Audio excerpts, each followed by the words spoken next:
আজকে সব ভর্তা বানালাম। আলু ভর্তা, এটা হচ্ছে মটরশুঁটি ভর্তা, এটা হচ্ছে রুই মাছের লেজ, সাথে একটু মাছও নিয়ে নিয়েছি, সেটা ভর্তা করেছি।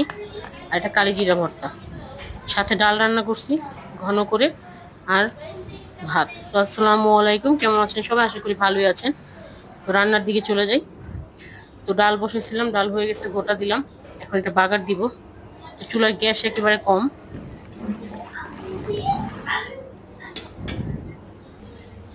এদিকে আলু সিদ্ধ দিয়েছিলাম, আলু সিদ্ধ হয়ে গেছে প্রায়।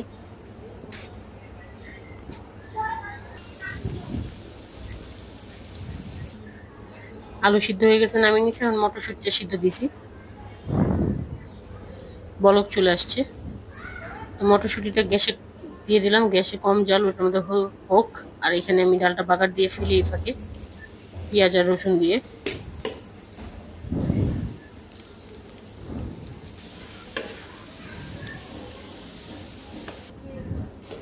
ডাল বাগার দেওয়া কমপ্লিট।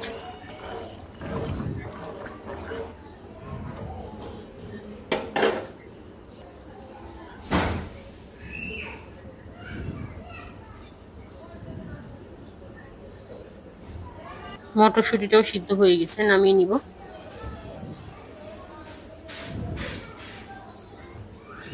এরপর কালিজিরা ভর্তার জন্য আমি আবার কালিজিরাটা ব্লেন্ডার আগে গুঁড়া করে নিছি, কারণ আমি তো পাটা পুঁতায় বাটি না, তাই।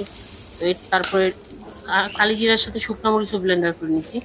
আর এখানে রসুন আর পেঁয়াজ দিয়ে সরিষার তেল দিয়ে ভেজে নিব। এরপর যে আমার যে বাকি পিসনি আছে ওটার মধ্যে ভর্তাটা করে নিব।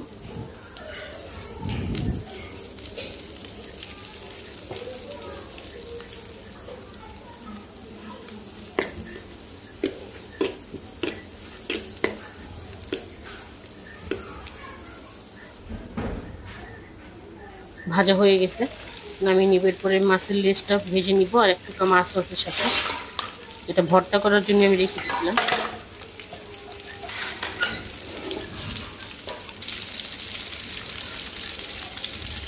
মাছ অত কড়া করে ভাজবো না। তো মাছ ভাজা হয়ে গেছে, এখন কালিজিরা ভর্তাটা করে নিব। এটার মধ্যে লবণ দিব শুধু।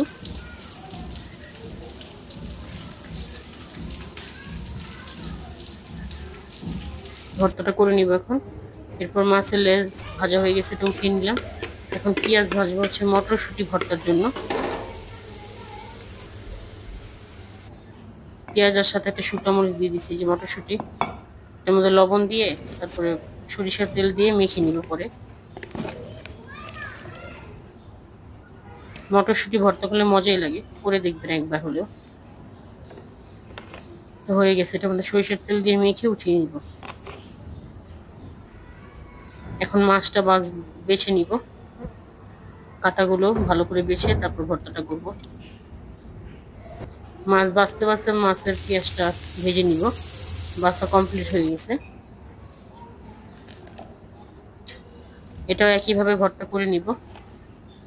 আর আলু ভর্তাটা দেখালাম না, ওটা করে নিয়েছি। তো ভালো থাকবেন সবাই, আসসালামু আলাইকুম।